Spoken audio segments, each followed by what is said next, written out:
For decades, I lived this story, not from the sidelines, but backstage, on set, inside the chaos of the 1990s Hollywood music video boom.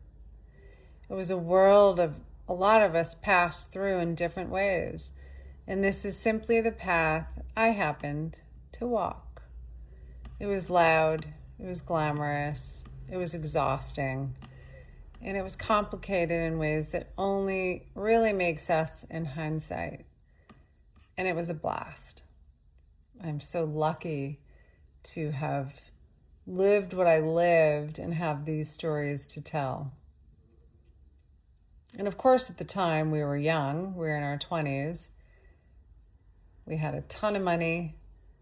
We were hanging out with rock stars and making incredible creative with not a lot of guardrails in any way, period. Over the years, driving past places like Jones and Pantages and the Roxy and Crazy Girls, I get pulled straight back to those times. The nights, the lights, the adrenaline, the drugs, the guys, and that feeling that everything was happening all at once. And of course, we were the center of the universe. Our directors were the purveyors of pop culture then, and they're icons now. I always wanted to write it down, and I finally did. What I didn't know was the form to write it in and tell the stories in. And for a while now, Glitter Fades has existed as a television pilot. It felt natural because that era was all about TV, MTV. And back then, TV was all we had. And it's cinematic by design. It's image-driven. It's fast, totally fueled by music, pressure, and the proximity to star power. A lot of people who were there and are still some of my best friends have incredible stories to tell as well, truly. And everyone I know from that time remembers it fondly, differently. Everybody has things that they loved and incredible survival stories. And I think everybody probably has their worst moment stories too. I mean, I know I do. And everybody made a mark. So there's lots of stories to tell. Again, these are just my take on those times.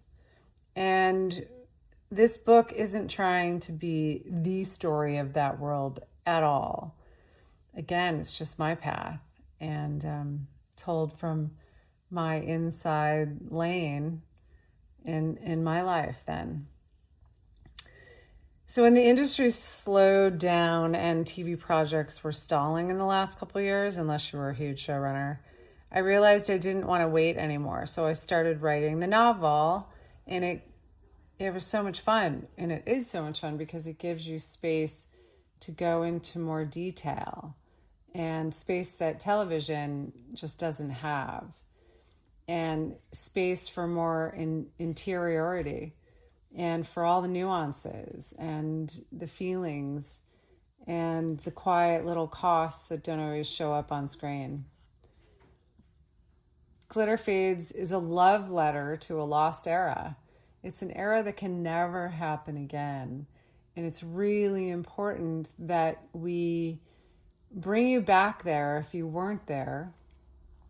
And if you were, ignite your memories too. And it's a clear-eyed look at what that shine and that glitter demanded in return for that life. Glitter Fades is about friendship. It's about single motherhood. It's about ambition. It's about naivety. It's about trying to figure out a business that is the Wild West without a mentor. and making a lot of mistakes that for decades would be regrets, but in hindsight were just meant to teach us and meant to make us stronger. And now we get to tell the stories. We were all learning how to survive living in the fast lane and in the limelight. We were superstar, rock star, pop star adjacent, and we were lucky to be there. Some of these stories happened exactly the way I'm telling them, and most of them didn't. I'm having a lot of fun changing the names and writing, a version, the version of these stories and scenes that I want to tell. And it's amazing how they just flow. But the emotional truth is real, and it's shared by more people than just me. I'm telling the story now because it's definitive, not because it's definitive, but because it finally feels like the right moment to say it all out loud. And with what's going on in the world and going on in the music industry and going on in Hollywood, it's just time.